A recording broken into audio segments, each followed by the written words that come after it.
So I'll quickly introduce you and then I'll kind of ask an intro question and give the floor to you. Okay. You'll keep asking questions, I assume. Yes, I will. Good. 45 minutes, I can talk about gardening and I think we are on. Okay. Good evening and welcome to Howard Shane, who will be sharing about his research, work, and just in the world of speech therapy. So I saw that you were the director of the Autism Language Program and Communication Enhancement Program at Boston Children's, and have a lot of research and have developed a lot of AAC devices. So there's a lot of different questions. But first, I just want to ask kind of how did you get involved in the speech therapy world? What made you interested initially? And how did you get to where you are today? oh, Like, well, that could take a while. Um, uh, I like to say that am doing now what I was doing when I first got in the field. I graduated from college and many years ago, and I took my first job as a teacher at the Belchertown State School, the infamous oh, Belchertown State School in Belchertown, Massachusetts, as a teacher. And interestingly, I was actually going to be a history teacher, and there were no jobs. I was staying in the Amherst, Massachusetts area. And a friend said there was a job available at the Belchertown State School. They were hiring people, and I was hired after a phone call, and I knew absolutely nothing about disability and certainly nothing about institutionalization. And I went to see the school after I accepted the job, and they put me in the infirmary building, which was the building with individuals who had some kind of what they considered a medical condition. And I had in my classroom some children with cerebral palsy, a number of other conditions, but I was particularly interested in individuals. There were two in particular, individuals who had cerebral palsy who couldn't speak, but they had really normal intelligence and understanding. So mhm. just their motor disability that was causing them not to be able to talk. So um, in the over the course of the my first few months, I got to know the children that I was working with, my students. I also got to know the conditions under which they were living, which were just absolutely abhorrent. And I started to try to look at ways to be able to find ways for these two individuals. I mean, I was paying attention to my other students, but I was particularly interested in what could I do to help these individuals talk, Mhm. not talk, but communicate. And now we're going back now to the 1960s. So I created this with the help of some engineers from the University of Massachusetts, this device called the Expressor. And Okay. Expressor was really basically imagine a circle with lights around the circumference of the circle. And we placed a mercury switch on their wrist. And when you turned your wrist, it would complete the circuit and the light would either go or stop. And Mhm. put a template in the middle of the circumference. And when it would stop, it would say, what they wanted to eat. And we started to introduce letters and so forth. So that was my foray into the use of quote technology was really analog. Wow. It's like the Along first with low that, tech device. very low tech, but well, it was a little higher than low tech in that at least it had some electricity being generated to make it work. But along with that, I was doing some other things which were not considered appropriate by the administration, like taking the children outside and so forth. So eventually I was fired from the job, of course. And then I went on to there was a professor at the University of Massachusetts in the speech pathology program, Dr. Henry Pierce, who was visiting my classroom. He said, "Well, don't worry about it. It should be no surprise you got fired. but I want you to now, come and you're going to do a master's degree in speech pathology. Wow. Yeah, Um, well, and so I did, and I was finishing, and I was about to, then go off into the world and be a speech pathologist. And they said, no, I think it's time for you to go do a doctorate. So I headed up to Syracuse and worked with Dr. Ruth Lencioni, who was particularly interested in cerebral palsy. And I also, Burton Blatt was the dean of education there, and he was a very instrumental in the whole deinstitutionalization movement. So I mhm. had my two great interests now, deinstitutionalization and also, learning more about cerebral palsy. So if before I, then I ended up doing a fellowship at the Mayo Clinic, and I started to learn about motor speech disorders. So all of this came together, and I took a job at the University of Vermont running a speech in charge of the Eleanor Lewis Speech Clinic. And from there, I received a call from Children's Hospital in 1977 and asking me, to consider a job there, which I wasn't interested in at the time. They said, well, why don't you just come down and look? So here we are 47 years later, and I'm still at Boston Children's Hospital.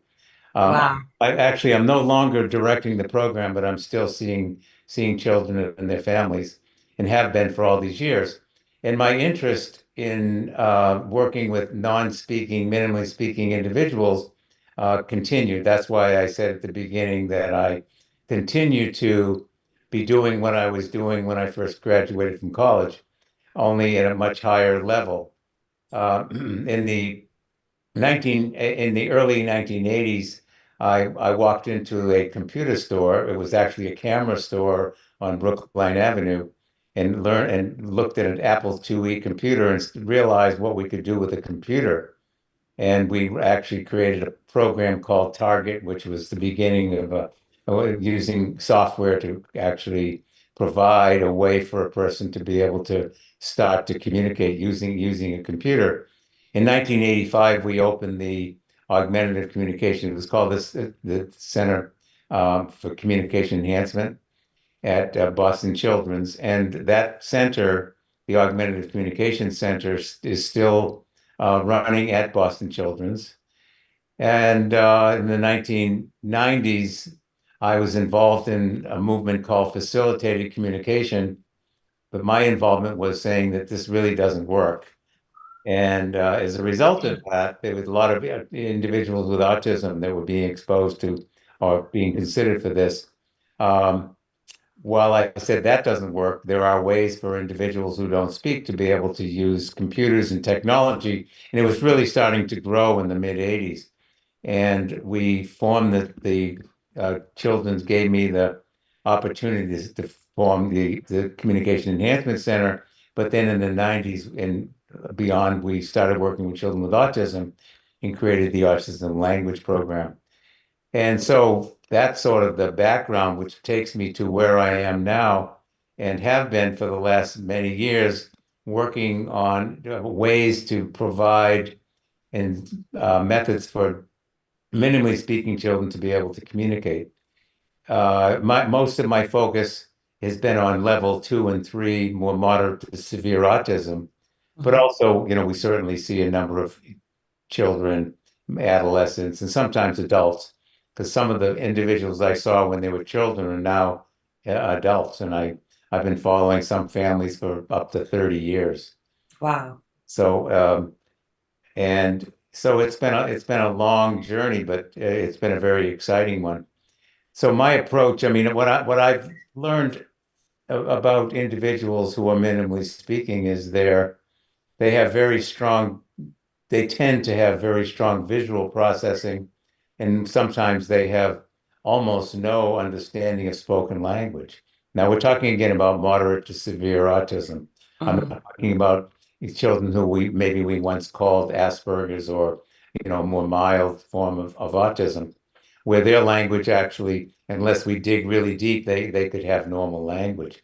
But Yeah. the minimally speaking children, I think, have been pretty much not really well understood in the world. And we've tried to provide methods of communication using some of the augmentative communication tools, using assistive technology, a lot of visual supports.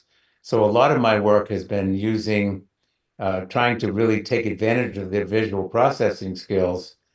And it's always, once I got to know this population and I saw how most instruction was then and actually continues today, where it doesn't make sense. And that is that we use spoken language to try to teach language to children that don't understand language. Hmm. And if we look at, if you take a Chomsky model of, generative language, take the language acquisition device that he refers to, where, a person is born with this ability to acquire the native language to which they're exposed. You find that these children, they often understand some nouns and they learn repetitive language, things they hear every day. But when it comes to um, generating spoken language or even understanding verbs and prepositions and adjectives, they have a tremendous difficulty. So again, that brings me back to that statement where we try to teach them and we're using spoken language, whereas if we use visual supports and sometimes deliver that through technology, we have an opportunity to make them much more understood, as well as for them to be able to better understand. So a lot of my work and a couple of books later and a number of papers and applications, software at one time, software applications, but now more apps. And we just finished an AI application Oh, wow. is trying to, and I'll talk about that. I'm excited about it. But it's to be able to use this technology and the use of these visual supports to give them a chance to, in a sense, rebuild this language processor that they come into the world with, but it just seems to be it's not quite working. Or actually, in a conversation I had not long ago with Noam Chomsky, his thinking was that maybe it's not so much that the processor is broken, maybe it's just the difficulty is having access to the processor, which I thought was a very reasonable way to think about it. Wow. Thank you so much for that. That's a long Very, introduction, but no, I was very interested. And actually, I didn't fully introduce myself, but I'm also a speech pathologist, and I got my bachelor's degree at UMass Amherst as well in the communication disorders program. So it might have been the same building that we were learning in. oh, the irony is that here I am after all these years. I'm on the advisory board for the School of Public Health, where speech pathology resides at UMass.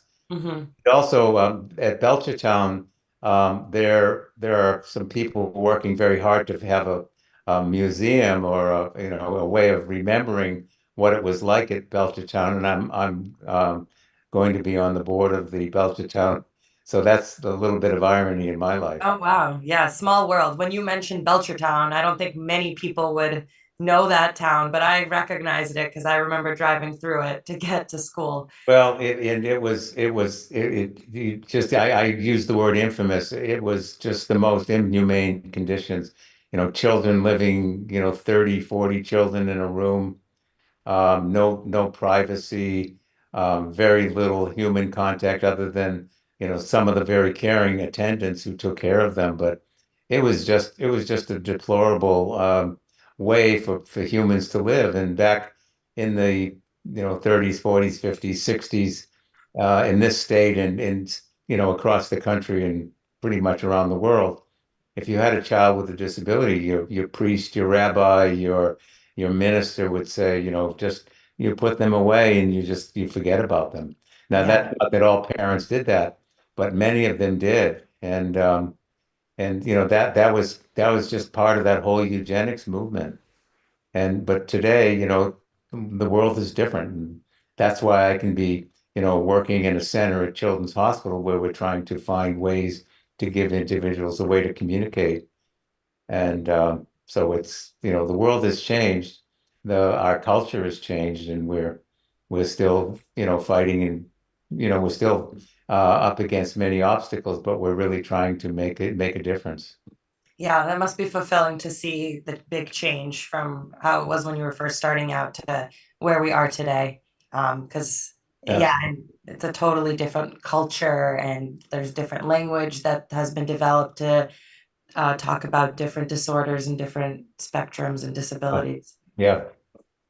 I also think that while I was in grad school, I think I visited the AAC clinic at Boston Children's as part of our AAC class. I remember we got to go there and we got to explore and use some of the devices. I remember the eye gaze, and so I believe this is the clinic that you were talking about. Yes, it is the clinic. And we were doing some of the early work on eye gaze technology.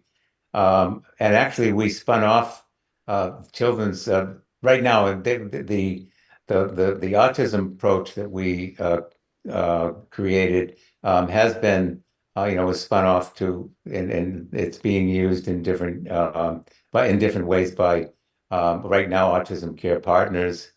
But at the time, we were developing some technology. We were exploring the use of eye gaze technology. Now in the augmentative center, we have five different eye gaze technologies systems. It's obviously that too has really gotten so much more advanced.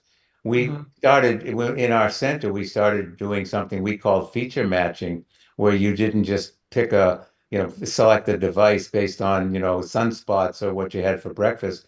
We tried to base it on, the language ability of the individual, their motor skills, really mhm, look at different parameters. And then we would use those parameters. So here's the human, and there's this big cabinet filled with all of these evolving tools.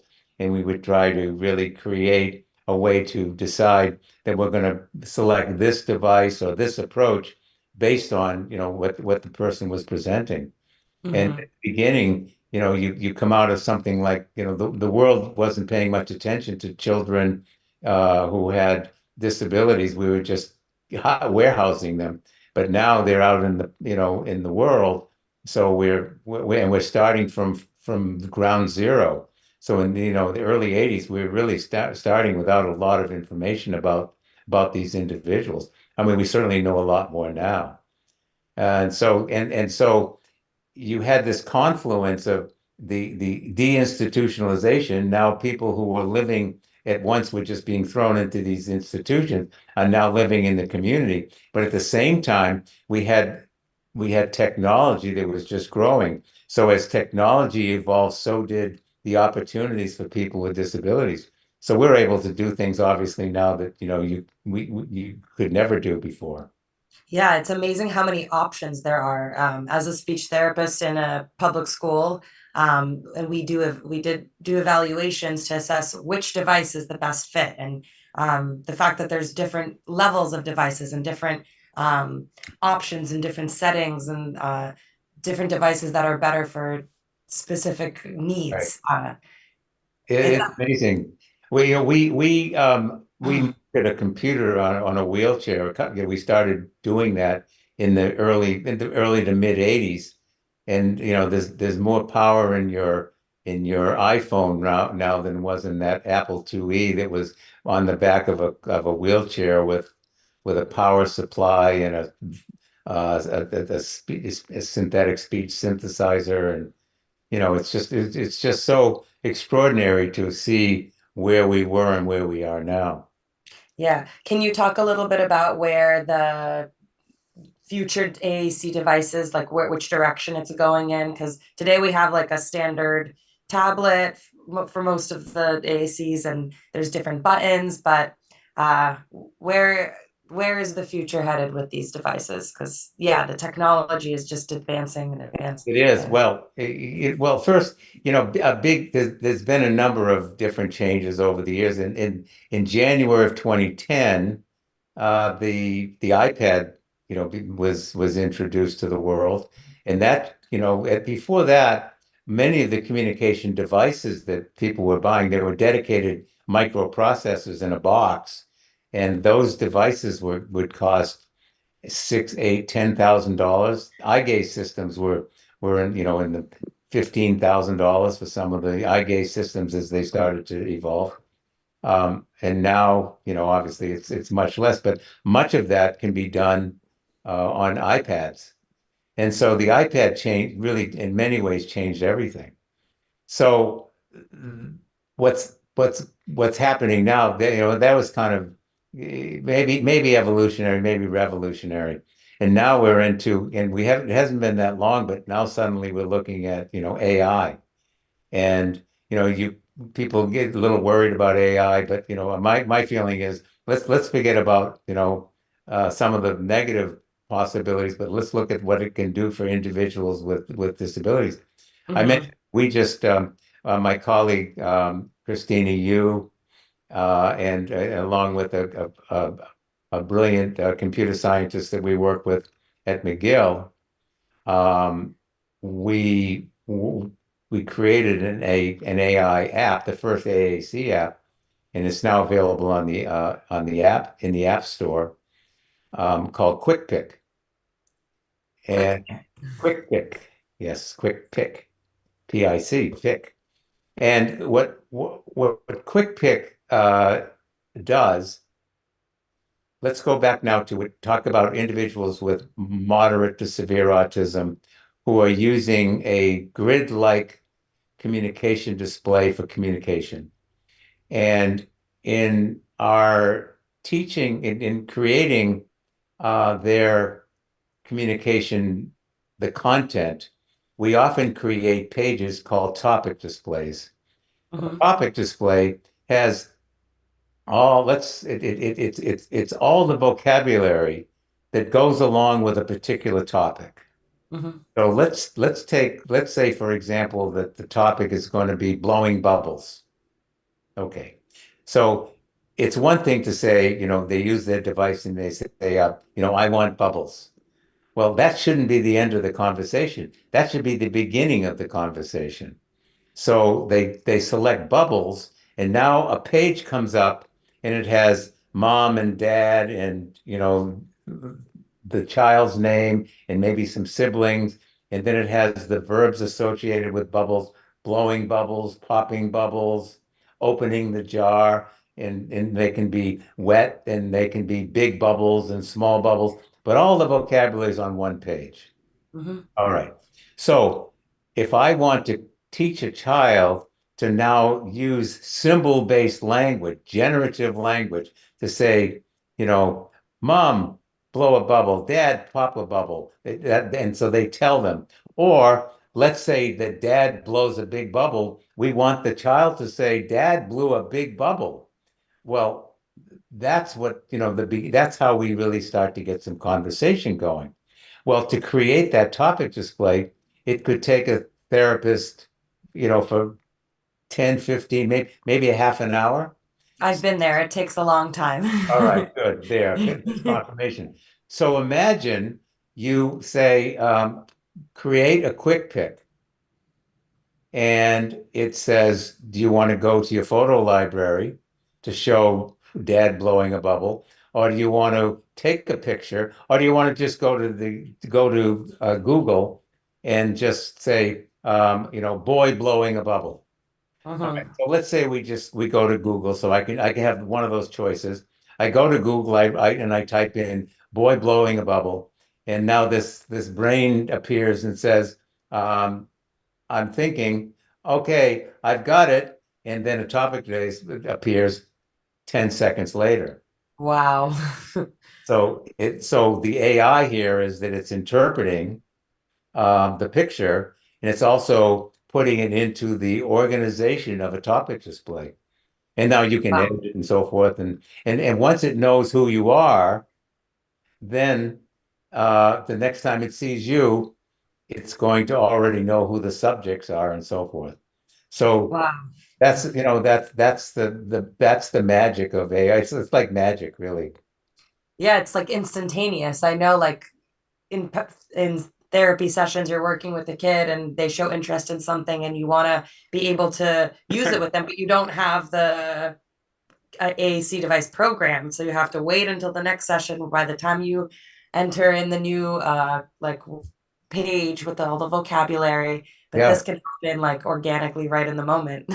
In the moment. And the idea is really, it's one thing you have a communication device and you use the all of sort of the principles of augmentative alternative communication, and you're developing syntax and trying to really teach them, because we're trying to give them a sense of symbol syntax, which hopefully then translates into spoken syntax, which it Mhm. often does. And there's research now showing that the more intensely you use AAC, the more likely that speech will evolve and so forth. So, I mean, that's all some really, really very interesting research. But this, this, it's one thing to have a communication device. It's another thing to be going offline and just teaching syntax and teaching, how to put an agent together with an object, to be able to really teach these kinds of skills.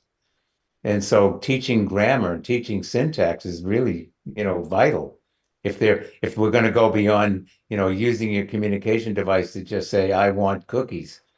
You, and that unfortunately is what many children end up with, is that they just end up with a device that they use to request, when Mhm. in fact they can grab their parents and pull them over to the cabinet and point to what they want anyway. We've got to go beyond that. We Right. have to we must be better than that, because And that's this not is enough.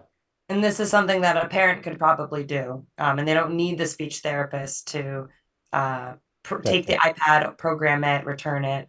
I find that working with children in AAC devices, one of the challenges is the at-home carryover, and explaining and teaching the parents that this is a communication device. It's only for communication, not YouTube or whatever else an iPad can be used for. Um, so I this is something that hopefully can help also, because parents can also use it and set things right in the moment at home that speech therapists might not be present for. Well, that's right. I mean, that gets me off on we published a book in 2014, myself, along with some of my colleagues at Boston Children's, um, uh, titled "Enhancing Communication for Those with Cerebral with Autism: Mhm. A Guide to the Visual Immersion System." And the approach that we've created is it's called the visual immersion system. And it means if you're going to learn a language, you have to be immersed in it. If you're going to learn French, you'd be better being in Paris, Mhm. than taking, French lessons once a week at school. And it's the same with if you're really going to be successful in getting a child to learn this, in a sense, an alternative language, Yeah. then they have to be immersed in it. And it's not speech therapy 3 times a week, and that's the end of their communication. It needs to be an entire ecosystem. They need to be learning it in school. They need to use it at home. And sometimes it is, in many ways, it's a different language.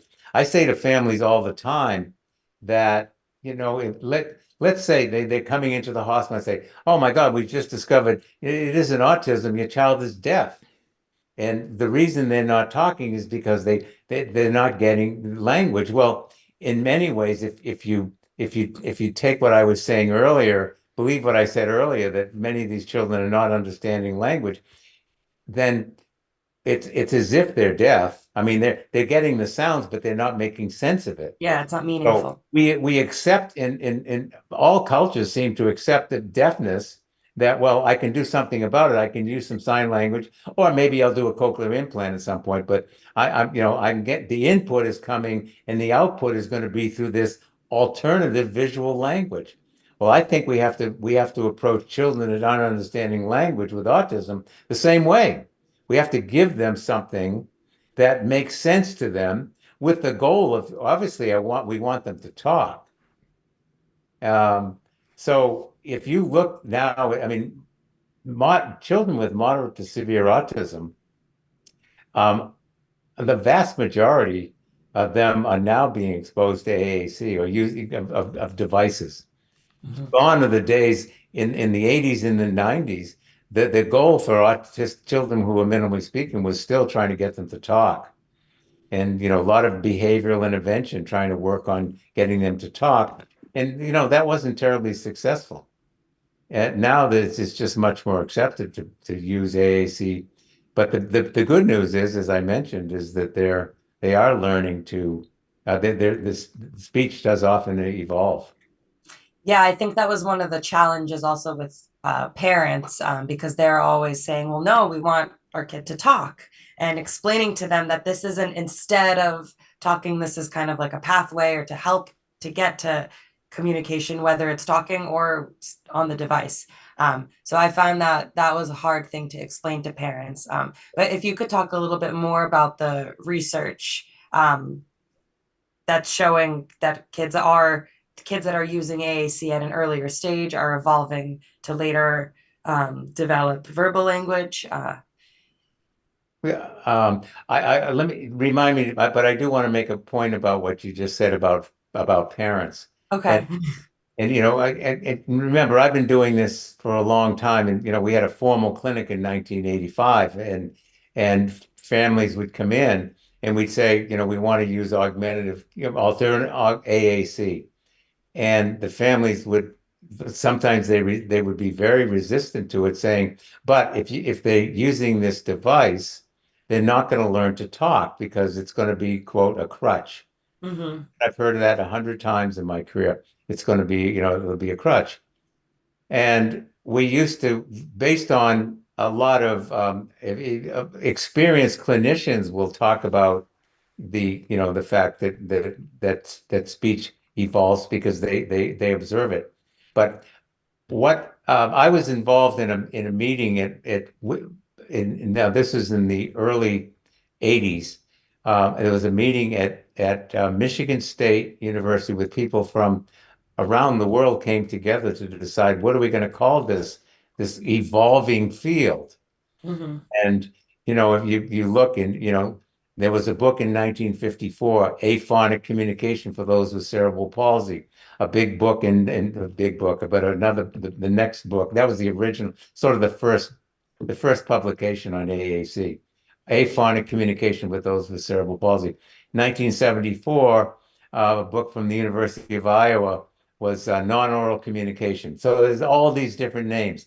Um, Non-speech communication. ASHA had a committee in 1980. I chaired that committee, and it was called, non-speech communication. Um, so there was all these names, but we finally decided that it was augmentative. Some said, well, let's just call it alternative, but it's really not necessarily an alternative. We want to also, we're hoping for speech. So we came up with the term eventually was augmentative and alternative communication. If a person has a degenerative disease like ALS or in some of the more neurological degenerative diseases, speech is not coming back at this point in history. Maybe someday we're going to find ways to bring their speech back.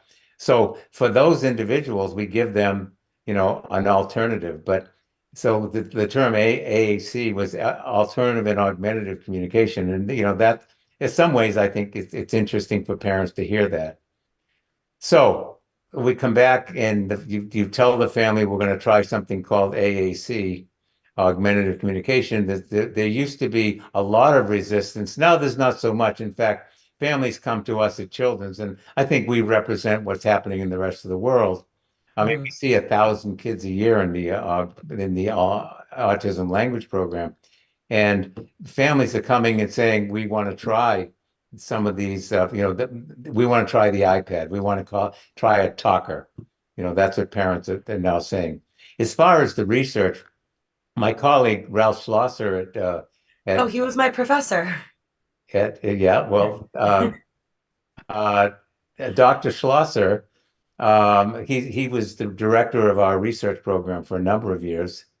Now he's now I think he's the assistant dean of research at Northeastern, and still, a professor of speech pathology. He's done some of that work, where it's just shown that the use of augmentative communication does lead to, and this has been studied. if you talk to experienced clinicians, as I mentioned, you'll find that they often will mention that they see it. Now that's anecdotal, but it's based on their experience. The bigger question is why? Why does an augmentative communication device or system lead to, more speech? I mean, that for me is the more interesting, is the more not the more, but an interesting question. And I think Mhm. it's different for children with cerebral palsy. I think it's different for why it works for them and why it works for children with autism. I think they're different mechanisms. Um, with cerebral palsy, I think that for many of those children, they once they have a method of communication, I think they just relax more, and I think that helps to bring out more speech.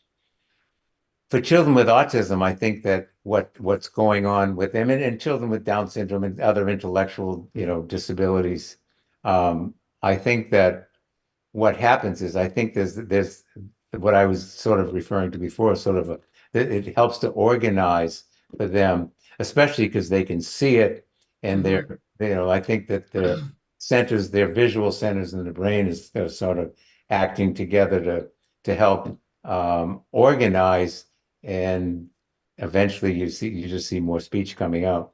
And I see a lot of children who are minimally speaking, but if you show them a picture, they can name it. You start to show them a string of symbols, some of like the pick sims, or some of the symbols, and they can start to say them.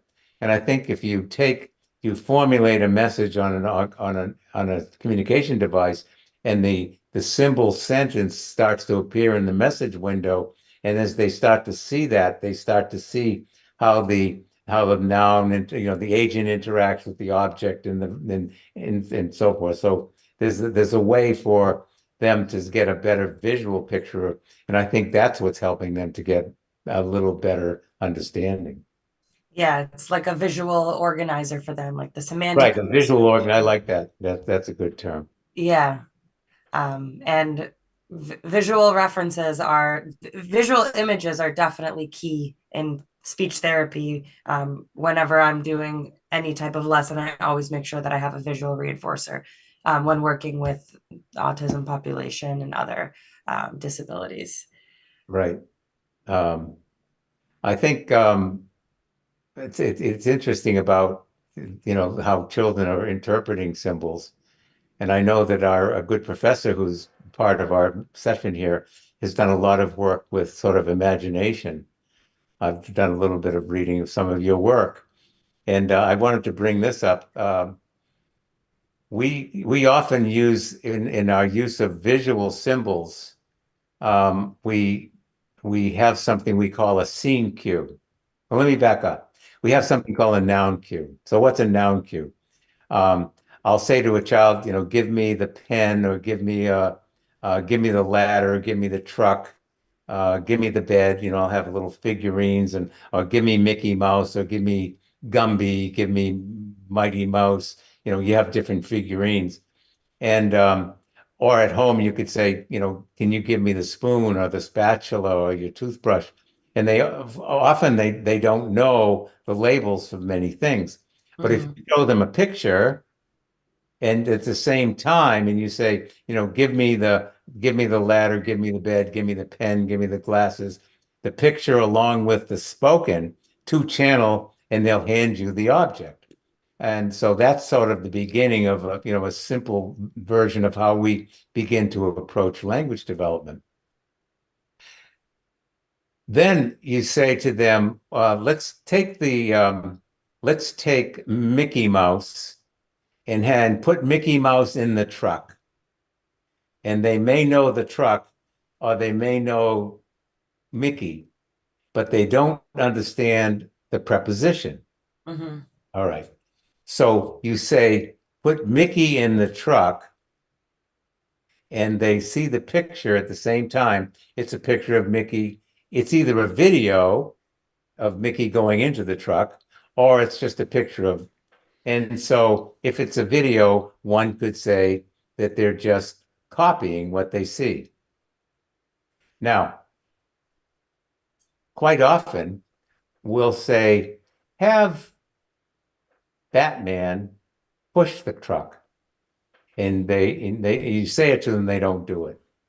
But then you show a picture of Batman, his the truck, and you see a picture of Batman leaning up against the truck like he's pushing.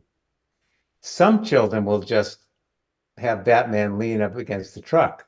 Mm-hmm. But other children, when you say have Batman push the truck, they look at the static image, static scene cue, and they do this.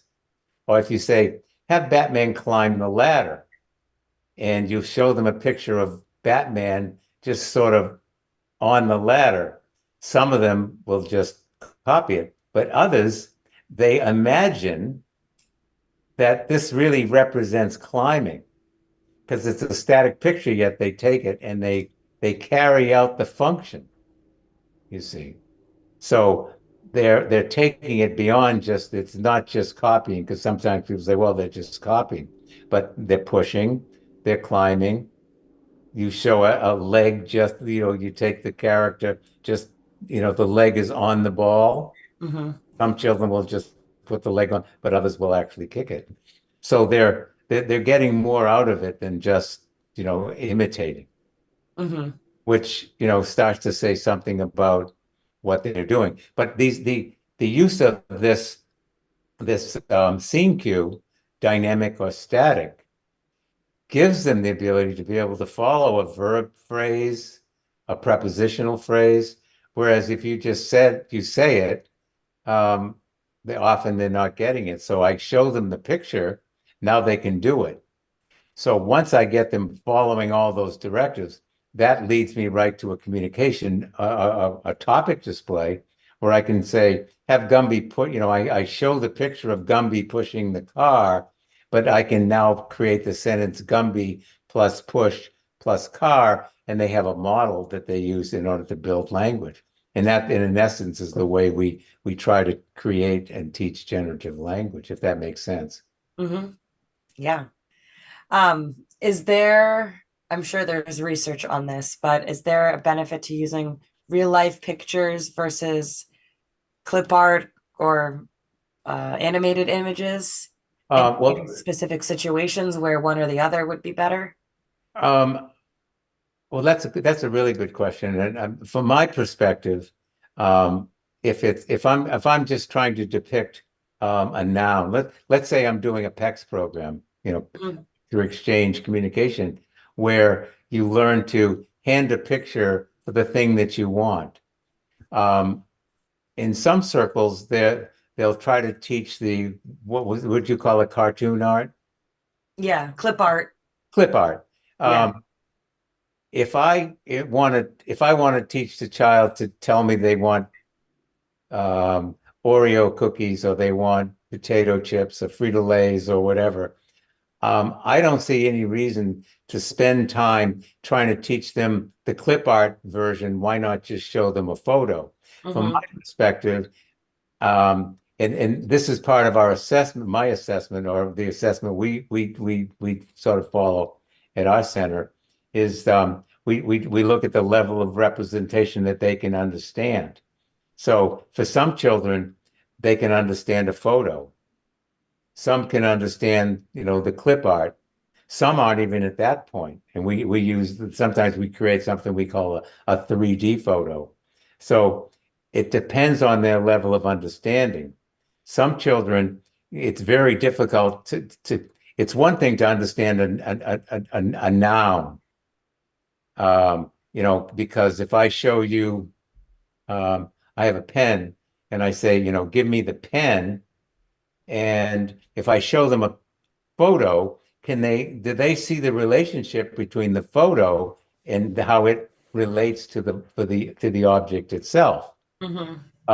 Some children don't get it. If I have a little clip art of a pen, that's not making sense to them. So Right. I'm gonna use what's going to make sense to them. And and by the same token, if I show them a picture of the clip art, how do you depict the verb climbing or pushing? Um, and if you look at all the drawings in picture, PCS symbols or symbol sticks, uh, Hmm. you just have this static image representing the verb. But Hmm. that we created in part of our early work, we created 350 animated graphics. So when you want to depict the idea of climb, you have this character who represents the verb climbing, flip up this what looks like stairs, or what Yeah. the sound clop, clop, clop, and if it's push, the movement.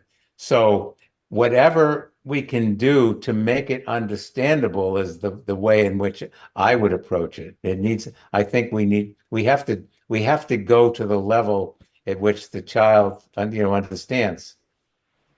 So real life images are easier, more They than are, but some children can read. You can use right. so this level of representation is, it's kind of object, 3D photo, photo, clip art, if you will, text. Hmm. And the clip art can be awkward. You can make the picture of a ball look just like a ball if it's well, so it's um how concrete the picture is for some of the children. It depends on their who they are and how they see the world. And so that's part of a good evaluation is making the determination at what level are they actually understanding the symbolic representation of language. Yeah, I think that's where breakdown happens a lot of the times when kids are using PECs or AAC devices with the board maker images, and you're showing them of this image, and they're not able to carry over that concept that to the real life image, like the pen, Well, this yeah. pen and this pen, and they're different things. But you hit it right on. I mean, that's exactly right. And I mean, I'm, kudos because that's exactly right. I mean, I see children that come in where they're using us. They've been advised to use some of these images that they don't understand, and then you take out and use some photos, and suddenly they're doing it. Yeah, like you work for 5 sessions using the same image, and then suddenly you change out the photo and you have your goal. Right. I mean, if you want to move a child from understanding how a clip art relates to a photo, that's all fine. Go off and do that if you feel that's important. But for communication purposes, use what really worked for the child and make it as functional as possible. Hmm. So we're on the same page with that. Yeah, when I started grad school, I was very unfamiliar to this world of AAC, and I obviously took classes and learned about it. But it wasn't until I actually started my job and worked with a child firsthand and programmed their device that I kind of understood it. It didn't. It was hard for me to understand how it would work, and kind of when I was being lectured about it. But when I was able to apply and learn. The different ways to use the devices, and that's when I finally understood the kind of the theory and how the best way to make a lesson plan around it. Right. When uh, earlier today, you in this tonight you were talking about the future. It's very labor intensive to put together the well-designed communication display for a child. mhm. You want to create all the topic displays, you want to have all the right core vocabulary. And the core vocabulary for child A is going to be different from much of what child B might take and use. And I mean, I think that the future, again, it's going to relate somewhat to AI, but Yeah. we're going to be able, things are just going to happen more quickly. You're going to you're going to feed in this information about the child and their experiences and their family, and the displays themselves are going to be programmed, and we're going to be ready to go. We're going to know what they're using, whether it's working. There's going to be a lot of insight that's going to be gained just by the use and whether it's being used at all. And I just, I think that these kind of predictive ways of linking predictive linking and all the AI is just it's just gonna make it easier and less demanding as workload. But also, that's not going to take away from the need for that ecosystem for everybody to use it all the time. Yeah, absolutely. And it to be really viewed as a communication system and not the occasional system when they get stuck, they go get their device and they point to the hot dog, say, all they were trying to say was hot dog. Right. It should be all the time for requesting, That, commenting. that's the immersive part of all of this. Yeah. I'm excited to use it and experience it in the future as a clinician. Go to the app store and there it is. Quick Yeah, I fix. wrote it down. As we're kind of closing and finishing up, I just one last question for me, and if you want to add anything, please do. But do you have any tips or advice to speech therapists or parents that are using AAC devices with their kids?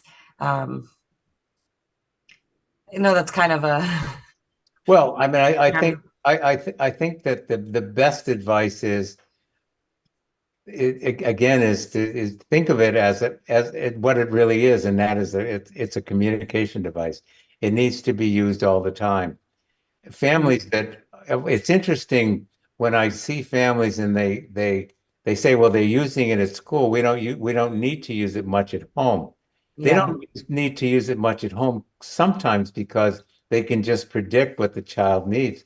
Sometimes it's just tough love that they need, they when the child comes over, so many children what I call physically, use physical communication. They take their parent by the hand, they take them over to the snack cabinet, and then they point to what they want. And Hmm. that's when tough love. Can you tell me with a picture? Can you tell me with your talker? Yeah. That's just the requesting part. But to really be able to for this to be successful, there has to be they have to be thinking that communication more than just requesting. It's commenting, it's questioning, it's giving directives, it's following directives, it's teaching social pragmatic. This, I mean, I'm preaching from what we've written about in our book on immersive communication. But there's many communicative functions. You have to really think that what we're doing is we're taking a normal language approach, but with basic functional ways in which you can communicate. And it's not just about telling you that you want an ice cream sandwich. It has to be much more comprehensive. Hmm. So Yeah. the advice is use the device, learn how to use the device. And if all they're doing with the device is requesting, you need to request that more happens for their kid. Yeah, I think everything that you said is very helpful for clinicians and parents that are using AAC devices. And I really like how you compared it to learning a foreign language, to look at it as a foreign language and the full immersion process. I think that's really important to remember. Right. Yeah, Uh, I think that it's really essential. Those are the children who make the biggest difference. mhm. Is there anything else that you wanted to add on to or share about? Um, Thank you for answering all of my questions. I learned a lot myself. No, I'm asked great questions, and this has been fun. Thank you so much. And I'm going to download Quick Pick and use it. Okay, I look forward to learning and reading about the future developments that you come out. take care. Thank you. Thank you. Bye bye.